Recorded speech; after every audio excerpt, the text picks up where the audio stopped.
Sisi wagombea tumeanza kupita katika jimbo kuwashukuru wananchi, kuwashukuru wapiga kura. Tumepita katika sehemu mbalimbali za bodaboda, mikahawa na wale wote ambao kabla yake tulipita kwa ajili ya kuomba kura. Sasa leo tumefikia siku kukutana na viongozi wa jimbo, wakiwemo viongozi wa wadi, viongozi wa matai yote, viongozi wa jumuiya zote, na hiyo shughuli imepangwa leo kwa ajili ya kutoa shukrani. Kubwa moja hapa tulifanyika leo ni kukutana nao na kuwashukuru, lakini la pili ni kuendeleza mshikamano katika jimbo letu la Kiembe Samaki, na la tatu ni kuhakikishiana kwamba tayari tupo tayari kuanza kazi ya utekelezaji kama vile tulivyoahidi wakati ule sisi tulipokuwa ni wagombea.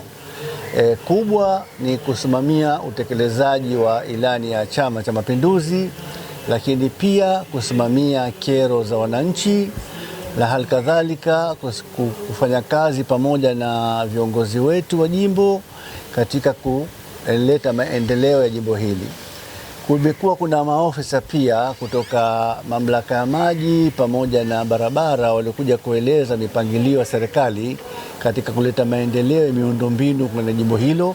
Wameeleza kwa uzuri, wameeleza kwa fasaha na wameweka wazi yale ambayo yatatekelezwa katika kipindi kinachofuata cha miaka mitano.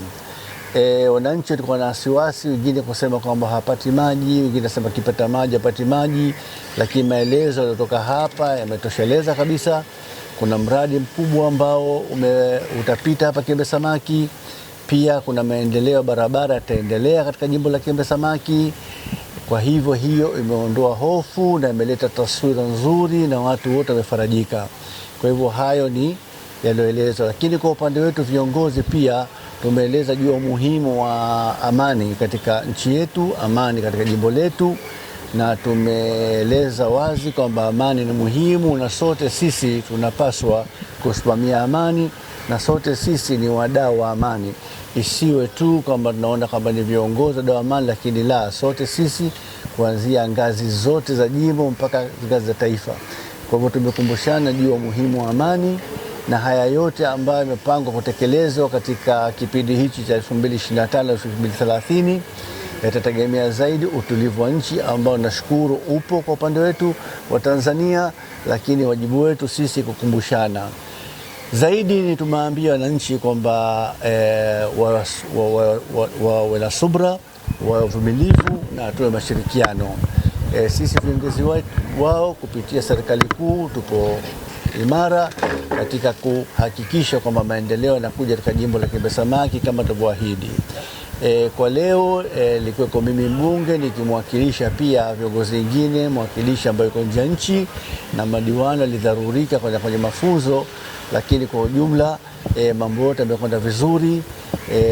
Tumetoa nafasi pia kwa viongozi na wao kuuliza maswala ambao wameuliza maswala mpaka ufafanuzi, na sasa hivi tuko katika hatua za mwisho za kumaliza mkutano wetu kwa kupata tabaruk, na baada ya hapo ndio kwa siku ya leo tumemaliza. Na kwa nini tukasema tumalize leo? Tumetaka haya yote ya kuwashukuru wananchi pamoja na viongozi tufanye katika mwaka huu wa 2025, kwa sababu ndio mwaka ambao tulipita na huu ndio mwaka tulipiga kura na huu mwaka ndio tulikoshinda. Kwa hivyo tumetaka tumalize leo kabla kuanza rasmi kwa programu ya sherehe za Mapinduzi ambayo mara hii inaanza mapema, na Idi itapoingia 2026 hiyo tushakutana na wahusika wote, tushashukuru wote, tuendeleze kazi. Kwa hivyo tutasema hilo tumefanikiwa kwa kiasi kikubwa, na tuko tayari kuanza kazi kama tulivyoahidi na kama tulivyosema wakati wa kampeni.